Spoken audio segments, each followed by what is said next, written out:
పవన్ కళ్యాణ్ని కెలికేశారు.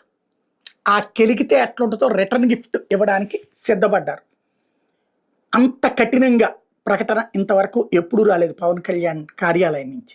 అంత కఠినంగా వచ్చింది. ఎందుకు ఇదంతా జరిగింది? విశ్వసనీయంగా అందుతున్నటువంటి సమాచారం ఏంటంటే, వాస్తవంగా సినిమా థియేటర్లో టోటల్గా 1500 దాకా లెక్కేసుకుంటే అందులో 1200 దాకా 1100 1200 దాకా ఆ నలుగురు దగ్గరనే ఉన్నాయి. సునీల్ నారంగ్, నితిన్ వాళ్ళ నాన్న, అట్లాగే దిల్ రాజు, అల్లు అరవింద్, అట్లాగే సురేష్ బాబు. వీళ్ళు చివరికి థియేటర్ల వాళ్ళని బెదిరేసి వాళ్ళకి కావాల్సినప్పుడు సినిమాలు ఇవ్వకుండా వాళ్ళు ఏడిపించి ఆ థియేటర్ మాకు ఇచ్చేస్తే మేము నడుపుకుంటామని వాళ్ళ మొహాన్ని అద్దెపెట్టి వీళ్ళు లీజుకి తీసేసుకున్నారు. ఏళ్ల తరబడి నడిచిపోతున్నాయి. థియేటర్ వాళ్ళ సొంత ఊళ్ళలో ఉన్న థియేటర్ వాళ్ళే కాకుండా పోయింది. ఎప్పుడు వీళ్ళ చేతికి వచ్చేసింది. ఆ థియేటర్ల మీద ఆదాయం బాగానే సంపాదిస్తున్నారు.